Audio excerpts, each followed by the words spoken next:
Well, hello everyone, this is Professor White, and this will be a probably not so brief lecture, but as brief as I can make it on antihypertensive drugs.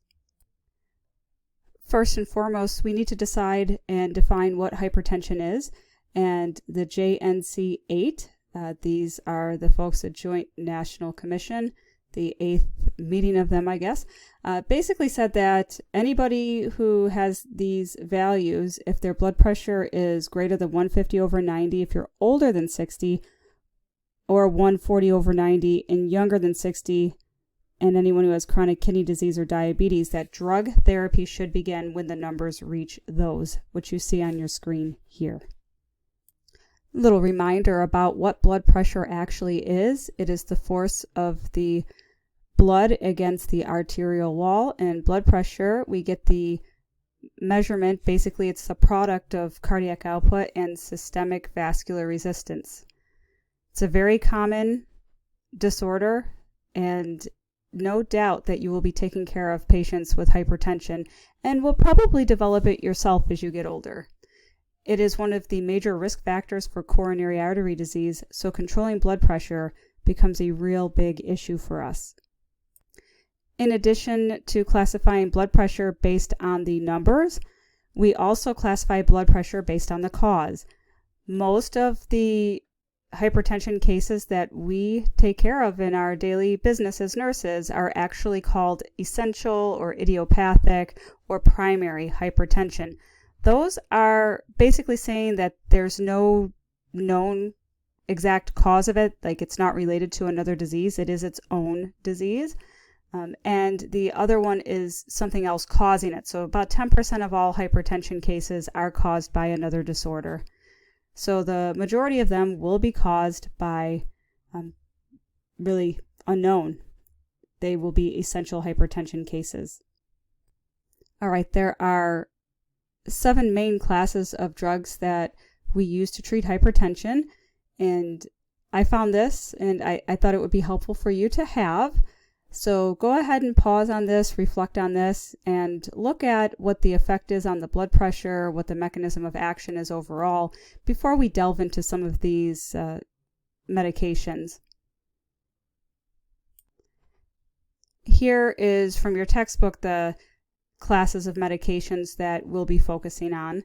So we have our adrenergic drugs, diuretics, vasodilators, ACE inhibitors, ARBs, calcium channel blockers, and then direct renin inhibitors. Some of these medications may be familiar from other lectures, including antidysrhythmics and heart failure, and the diuretics lecture. So hopefully some of these will be more review than new learning. Our adrenergic drugs are further divided into 5 different subcategories. I'm not really so hip into making sure you know every single drug in every single class. Our adrenergic drugs, you should know them as a class, but this is just additional information on where they actually act, whether it's centrally or peripherally acting. So let's take a look at them just a little bit in depth now. So all of the adrenergic drugs, they are used to treat hypertension, but some of them are also used to treat glaucoma. Some of them, especially the ones that end in zosin, as you see doxazosin, prazosin, terazosin, they treat benign prostatic hypertrophy, so helps them free the pee, if you will. They are used in management of heart failure, but they're not used alone. They're used in conjunction with the glycosides and the diuretics. And reasons that we would not want to use these are listed here. Somebody in acute heart failure, because it's an adrenergic drug, that would be contraindicated. People using MAOIs, people with peptic ulcer disease, severe liver and kidney disease, or asthma with beta blockers. So bear that in mind. Some of the side effects and adverse effects are really listed here. So something to note specifically is that a lot of our medications will have first dose syncope. These adrenergic drugs are among them, that if we discontinue one of these medications abruptly, that it can cause rebound hypertension. There are sexual dysfunction that goes along with these, specifically impotence for our men. And you can see that these adrenergic drugs cause dry mouth, constipation, drowsiness. So use that to help you fine-tune your teaching to your patients about these medications. Because these medications can have that sedative effect, we want to make sure that we're mindful of the other sort of substances and medications that can also cause central nervous system depression. We want our brain to be unaffected, right? So we don't combine medications of these classes without the understanding that it will cause increased dizziness, somnolence, depression, safety issues in our patients. This is specifically and especially true for those medications which act centrally. Remember, centrally, what we're doing is slowing down the sympathetic nervous system outflow. So it's a really calming effects, causes decreased norepi production and shuts down the RAS system a little bit. So as a result of that, the effect of these medications, the central acting part of it, we end up seeing in our patients an awful lot of hypotension and tiredness and dizziness. So because of those effects, this is not considered first-line therapy. And of the two, clonidine or methyldopa, clonidine would be the one that you would be more familiar with for treatment of hypertension. That it's used adjunct after other treatments have not been successful. So if somebody continues to experience hypertension despite the first-line treatments, this would be added. And it's also used with other antihypertensives like diuretics. I have this little picture here for you to view. It's the basically a little map of what it actually does in the body. Right, so it activates those A2 receptors, and clonidine depresses that vasomotor center, so it ends up with less firing coming out of the central nervous system, more vagal nerve stimulation, right? So vagal nerve is part of the rest and digest, and ends up with dilation of our arteries and our veins, which decreases heart rate and systemic vascular resistance, which does result in our lower blood pressure. Again, as a little note here, clonidine is very effective at reducing blood pressures. We use it when people are withdrawing from opioids. It is available in a pill. It's available in a patch, but there's the common side effects for you.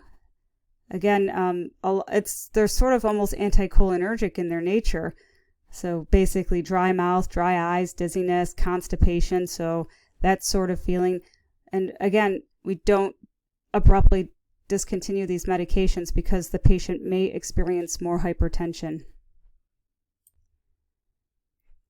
Our alpha-1 blockers decrease our blood pressure by blocking alpha-1, which is found in our arteries and veins. So you can see them here. Remember, these are the ones that end in zosin.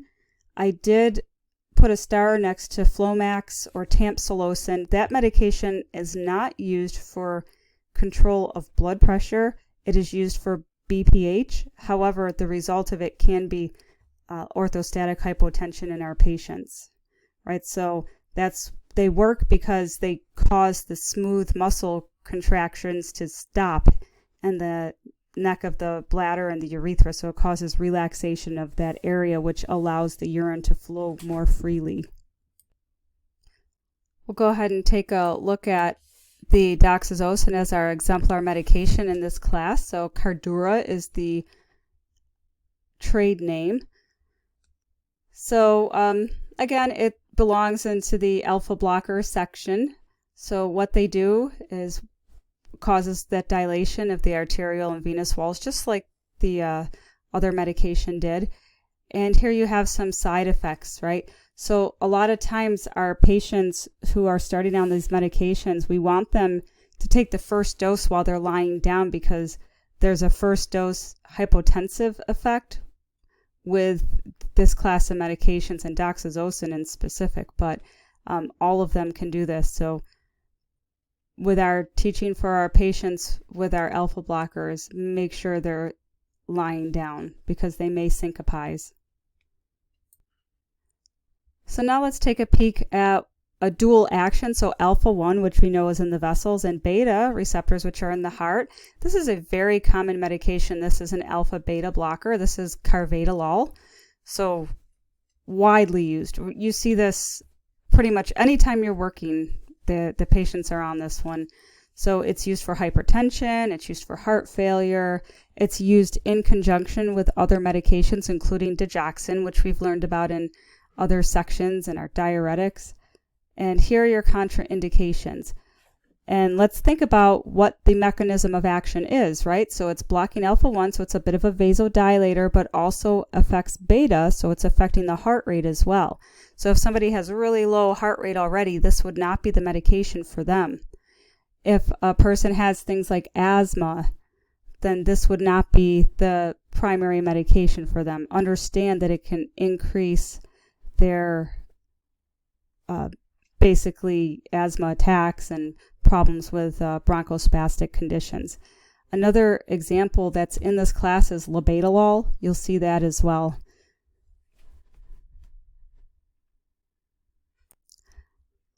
Here's an example of one of the beta blockers. Remember, beta receptors, beta-1's in the heart, beta-2 is in the lungs. So here is nebivolol or Bestolic. Now that's not the most common one that we're going to see anymore. Remember our other examples, propanolol, metoprolol, atenolol.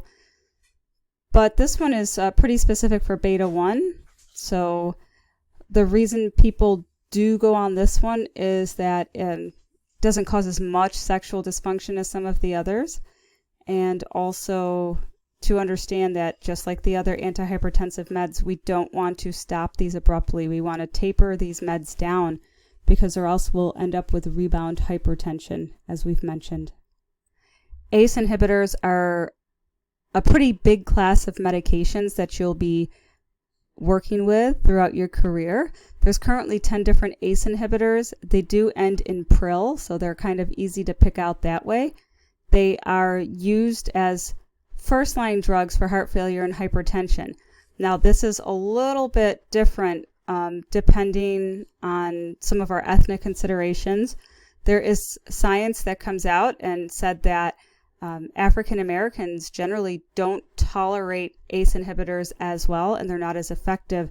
So for our African American patients, this would not be first line. First line for that ethnic group is going to be calcium channel blockers with the thiazide diuretics. So just bear that in mind. So when we say it's first line therapy, mostly heart failure, hypertension, but first line therapy for our African American patients for hypertension is going to be calcium channel blockers and thiazide diuretics. And again, these are easy meds to pick out because they say they end in pril. So how do they work, right? They inhibit the angiotensin converting enzyme, which converts angiotensin 1 to angiotensin 2. So this is all working on the RAS system.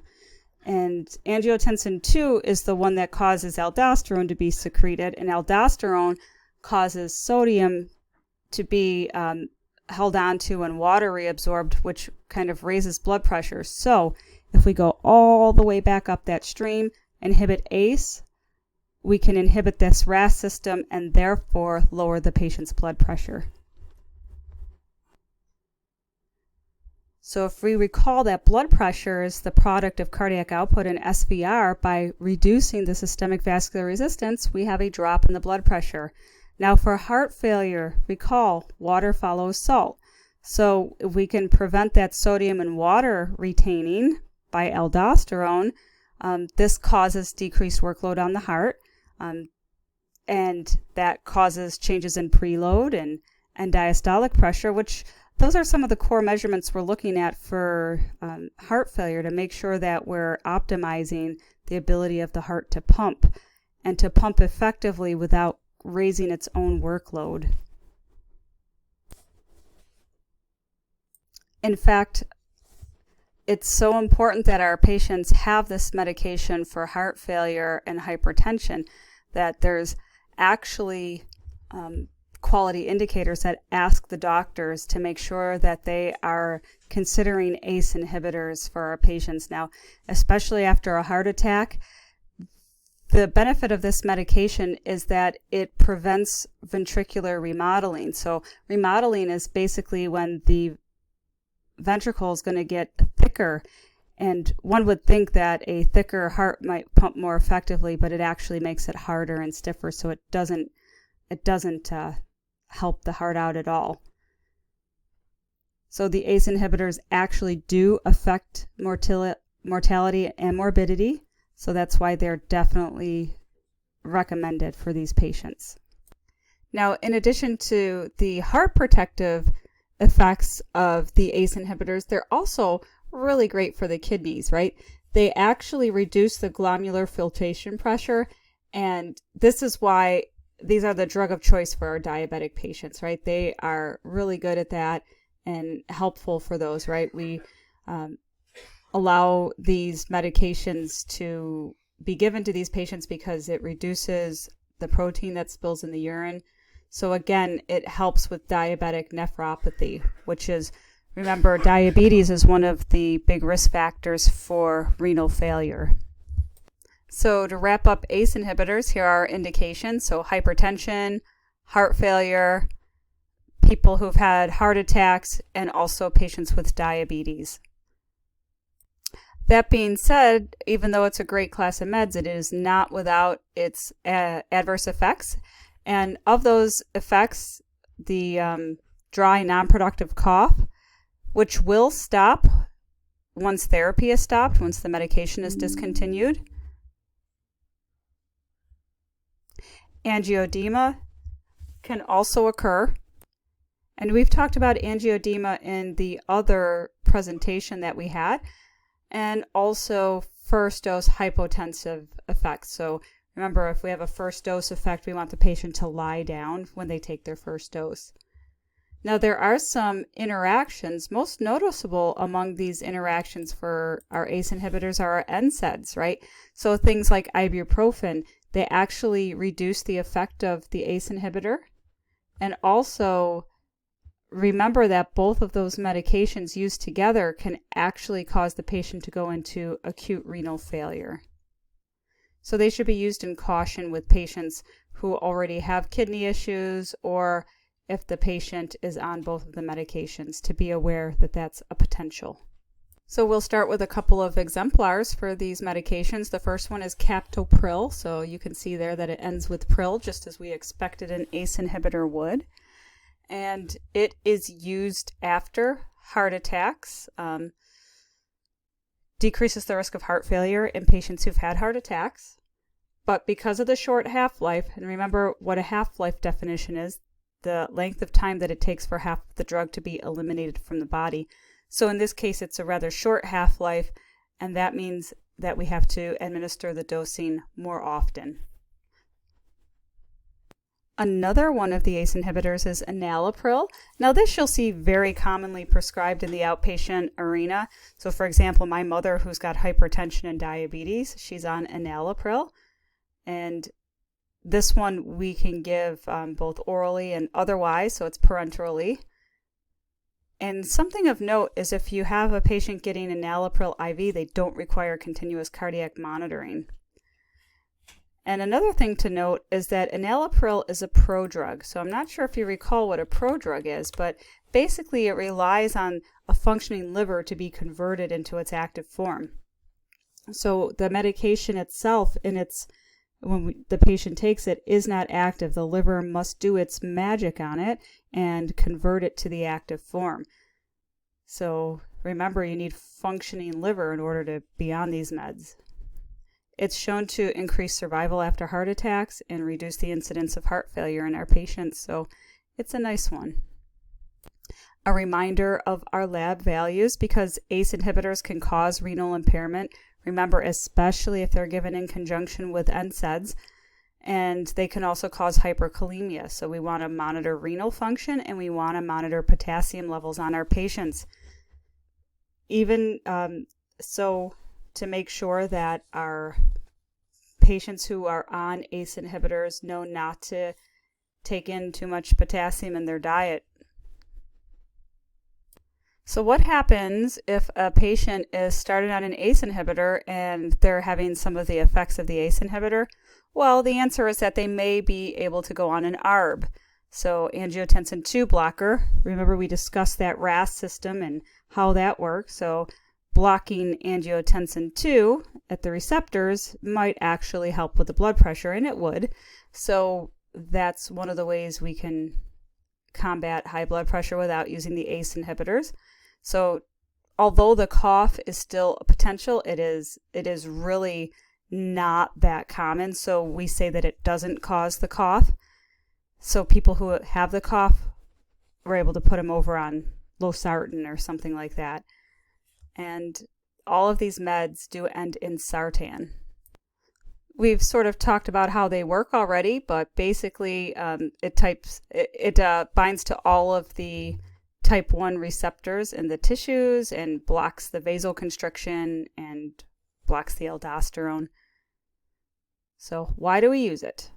So it's indicated for the use of hypertension, heart failure, and may be used as monotherapy or may be used in conjunction with others.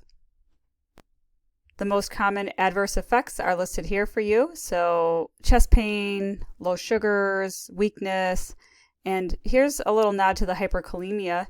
Remember, hyperkalemia and cough less likely than with the ACE inhibitors because of just where they're actually affecting on the stream of the RAS system. All right, so here's our exemplar drug, losartan. So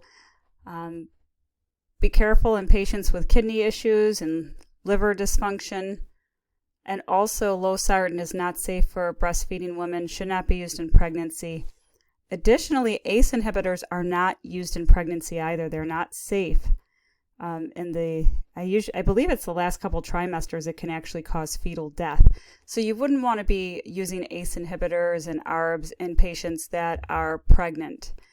Now, my daughter is a doctor, and I was talking to her about this the other day about what medications are used, and she said for this reason that most people today that are kind of young and hypertensive, they're putting them on calcium channel blockers because although not ideal for pregnancy, they're at least not proven to have fetal demise as a result.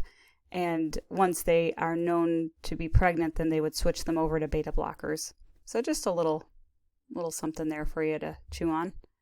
So here's our little compare and contrast. So again, they're both pretty effective. The end game's the same for hypertension. Both are pretty well tolerated. ARBs don't cause the cough. Lower mortality after a heart attack, but we don't think they're as effective at protecting the kidneys in those patients with diabetes.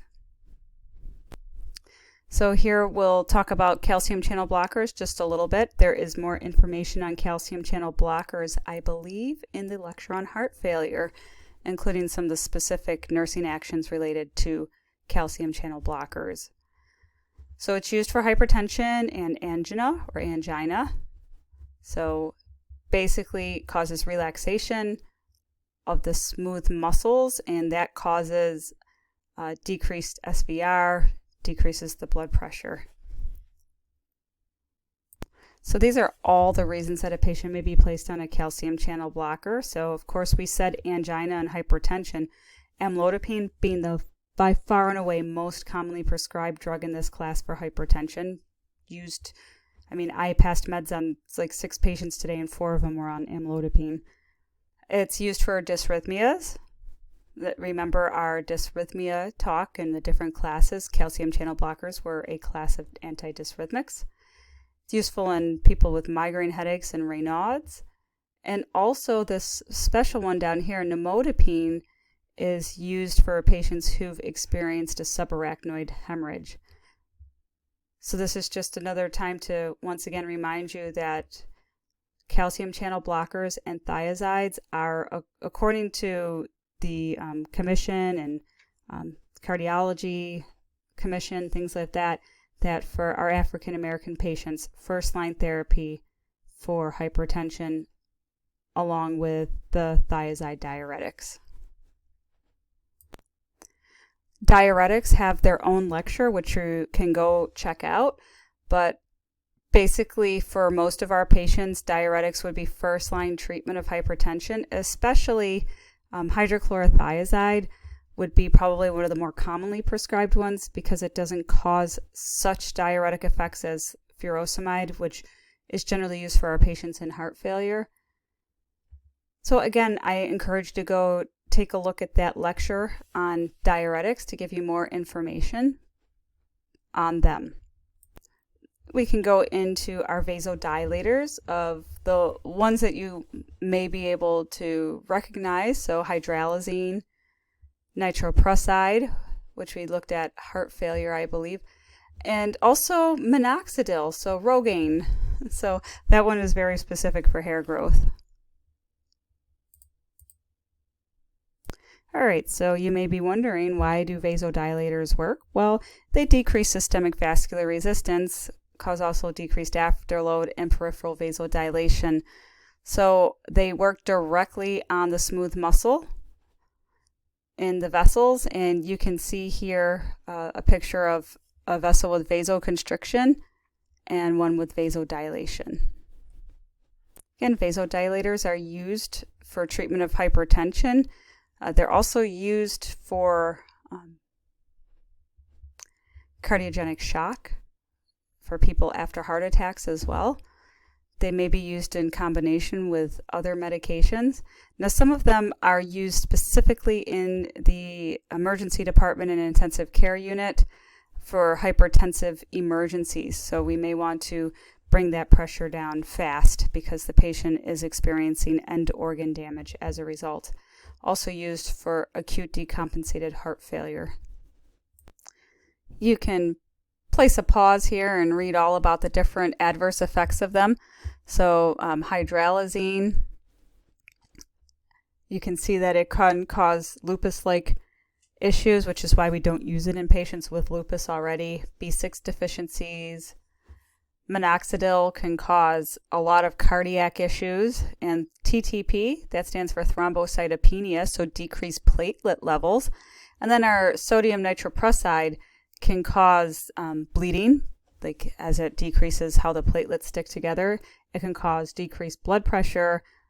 It can cause hypothyroidism, decrease our thyroid action, causes heart rhythm disturbances like bradycardia, and cyanide toxicity. That's one of the reasons that we don't use it as often as we used to do with certain cardiogenic shocks, is because although it's a very small risk, it still is a risk that as it's broken down in the body, the byproduct is cyanide. So hydralazine is one of our exemplar meds. It is available by mouth in a pill. It's also available as an IV form for hypertensive emergencies. And this one we did speak of previously. Bidil is specifically indicated for heart failure in our African American patients. It's a combination drug of the hydralazine as well as isosorbide dinitrate, which is one of the nitrates. So sodium nitroprusside, it is a very, very potent vasodilator and can cause severe and extreme decreases in the patient's blood pressure. So for this reason, it's never infused at its maximum dose for more than 10 minutes. If this drug doesn't control the patient's blood pressure after 10 minutes, guys, it's probably not going to, and would most likely be discontinued at that time. All right, and this is sort of a miscellaneous drug, but we'll just mention it. It's one of these newer classes of drugs and the selective aldosterone blockers, which again, we're working on the RAS system and what aldosterone does. So basically stops the actions of aldosterone and therefore will treat hypertension and heart failure. So this medication is eplerenone or Inspra. So the contraindication for this one is to not give it if the potassium level is higher than 5.6 here, it says. So 5.5 or higher, really don't give this med. All right, so now we'll look at the treatment of pulmonary hypertension. So pulmonary hypertension is a real serious concern with right-sided heart failure, and can both be a sequela and a cause of it. So bosentan is for pulmonary artery hypertension for patients with heart failure. It blocks the endothelin hormone. And the black box warning on this one is liver toxicity and teratogenicity, so it's not safe for pregnant women. This is not commonly seen, but what is commonly seen will be one on the next slide. All right, so sildenafil is used to treat pulmonary hypertension. It's given at different doses than the sildenafil you're used to seeing for erectile dysfunction. So it just has little different names associated with it. So just be aware that if a patient is on this medication, even females are on it, it's not because they have erectile dysfunction. It's because they have pulmonary hypertension. So here are some of the other drugs that are used to treat pulmonary hypertension, and we'll just take a look at one of them. All right, so the exemplar drug is treprostinil, so Remodulin. Basically dilates the pulmonary arteries and the systemic arteries or vessels, and then inhibits the platelet aggregation. And so this is why it's used for pulmonary artery hypertension. So again, just a little quick look at one of the drugs. Now, as we wrap up our section on hypertension, let's go into a little bit of business here. All right, when our patients are being placed on antihypertensive medications, you want to do a thorough history, right? We want to look at our patient, look at their meds that they've been on before, make sure they don't have allergies. We want to assess any contraindications to their prescribed regimen. We need to teach our patients that if they were to miss a dose, they should never double dose themselves, okay?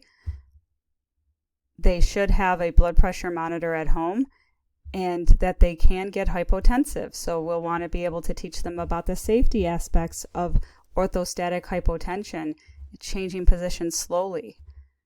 Never stop the medication abruptly because rebound hypertension may occur. The oral forms of meds are better tolerated with food. If you're giving any IV forms of these medications, please use a pump because they're very dangerous medications and we should not be eyeballing their doses. Because of the effect of sodium on many of these medications, you'll want to make sure our patients are generally on lower sodium diets. Also, be aware of the potential for potassium excess in the case of our ACEs. Talk to the healthcare provider about any adverse effects they're having. And we need to teach them about the sexual dysfunction. It is a common side effect of the medication, decreased libido, impotence. However, I don't think that we do a good enough job talking to our patients about it, and that there are things to be done to help them cope with that. So remember that any patient that already has sort of a low blood pressure, as we give them these antihypertensive medications, there are some definite triggers to low blood pressure. So people who take hot baths and showers, people who are out in the hot weather, if you're sitting for too long or standing for too long, alcohol ingestion, all of these things can really aggravate low blood pressure already, which leads our patient at more risk for injury. So if the patient feels like they're dizzy or something's happening, they should sit down or lie down. Remember to talk to their providers about any over-the-counter meds.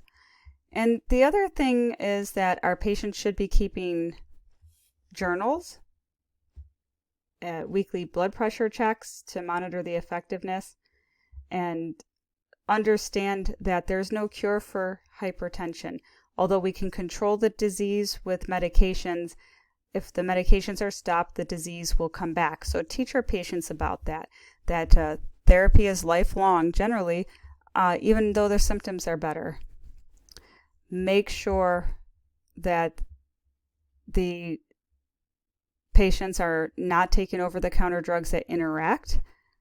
Think about our NSAIDs with our ACE inhibitors and decongestants with some of our antihypertensives, things that make them sleepy. So talk to their provider about medications before they start them.